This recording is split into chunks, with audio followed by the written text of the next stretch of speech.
किसान भाइयों अस्सलाम वालेकुम। तो क्या धुंध की सूरत में गंदम को खाद पानी देना चाहिए या नहीं?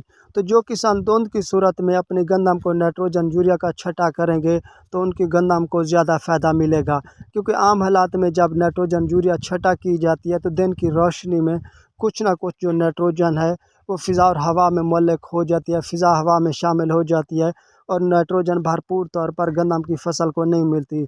लेकिन धुंध ओस पड़ने की सूरत में जो नाइट्रोजन यूरिया छटा की जाती है वो फ़िज़ा और हवा में मुअल्लक़ नहीं होती, फ़िज़ा हवा में शामिल नहीं होती और जो भरपूर तौर पर नाइट्रोजन यूरिया है वो गंदम की फसल को मिलती है और गंदम की फसल के लिए बहुत ज़्यादा फ़ायदेमंद साबित होता है।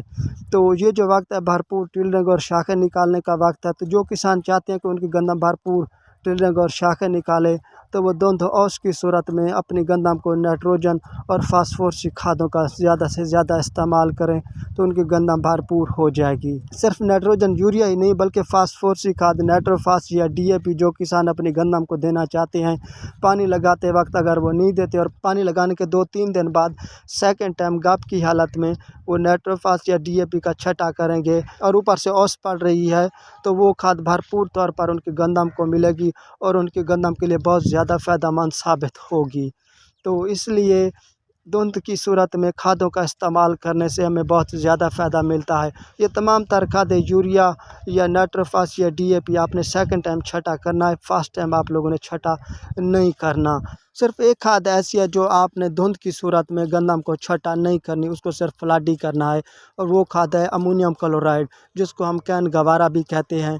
तो ये खाद ऐसी अगर इसको आप धुंध की सूरत में अगर छटा करेंगे तो ये गंदम को पत्तों को ख़राब कर देगी। इसके अलावा बाकी यूरिया नाइट्रोफास या डीएपी का सेकंड टाइम छटा करने से आपकी गंदम के पत्तों पर कोई भी असर नहीं पड़ेगा। धुंध ओस पड़ने की सूरत में गंदम को पानी लगाना चाहिए या नहीं? तो देखिए, जिन किसानों की ज़मीनें गीली और तार-व-तर हालत में मौजूद हैं तो वो अपनी ज़मीनों को हरगिज़ पानी ना लगाएं।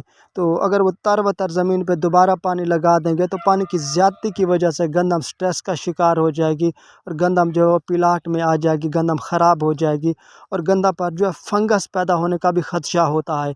और इसके अलावा आप चाहे जितनी मर्ज़ी गंदम को खादें दे चुके हैं वो खादें जो है ज़ाया हो जाएंगी पानी की ज़्यादती की वजह से और आपकी फसल भी ख़राब हो जाएगी। तो इसलिए ज़मीन खुश्क करके, ज़मीन खुश्क होने की सूरत में आपने अपनी गंदम को पानी लगाना है। तो वो किसान जिनकी ज़मीनें इस वक्त तार-व-तर हालत में मौजूद हैं और अपनी ज़मीन को वो नाइट्रोजन यूरिया देना चाहते हैं तो वो पानी लगाए बगैर सेकंड टाइम जो है नाइट्रोजन यूरिया का छटा कर दें। ऊपर से ओस धुंध पड़ेगी तो वो जो नाइट्रोजन यूरिया वो भरपूर तौर पर आपकी गंदम को मिल जाएगी, आपको पानी लगाने की ज़रूरत नहीं है।